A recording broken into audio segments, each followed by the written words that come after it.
Hello. I've been reading Rave Psychology, and so many bits of it are aha, and that's fantastic.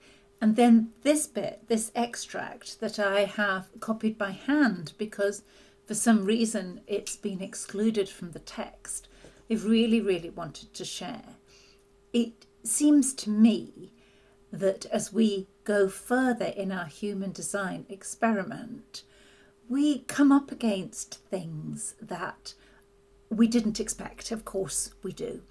But one of them is this movement from one edge of a chasm to another. And we change as we go through it, and we reach a wobbly point. And I just felt that this really addressed some of that. So I'm going to read to you as if it's a story. Human design is about the individual. It's great beauty. It's its great beauty. It is about the potential of uniqueness.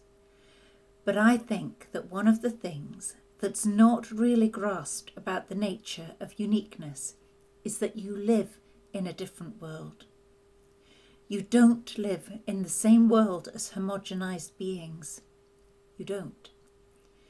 See, this is something that's difficult to grasp. See, the moment that you enter into unique authority, because unique authority is everything, you break this bond, this lock, this chain that the program holds you to. After all, the homogenized world is successful because it appeals to the deepest fears in humanity.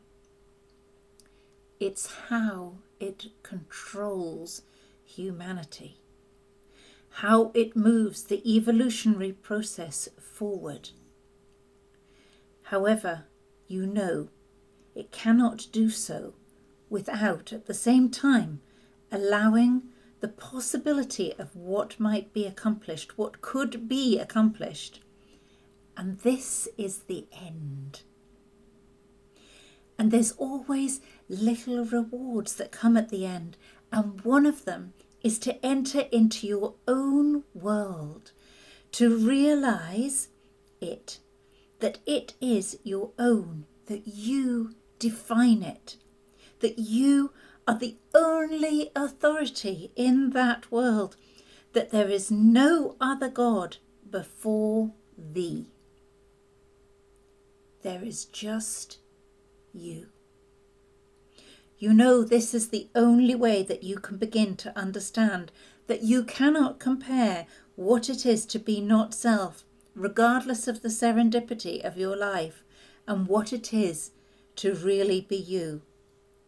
There is no comparison because they are not the same beings. They're not. I mean, they are so different from each other. One is a pawn of conditioning. The other is not. And the moment that you establish your unique authority, you establish literally your own dimension. Nothing else gets in there. And in that authority, in that world of yours, you can begin to watch. You can begin to see.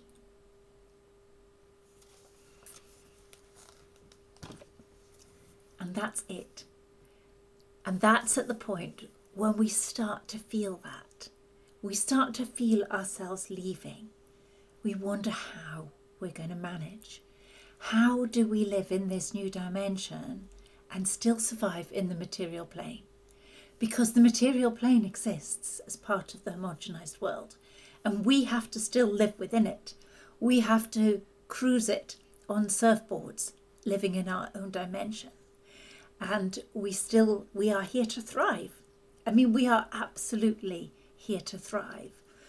And I don't have the answer to this, but I have it as a question, and I'm leaving it with you as a question, just to feel your way through day after day as you go on with your experiment. I think To me, that was such a beautiful passage, such a beautiful and powerful passage about how we manage and what we're here to do.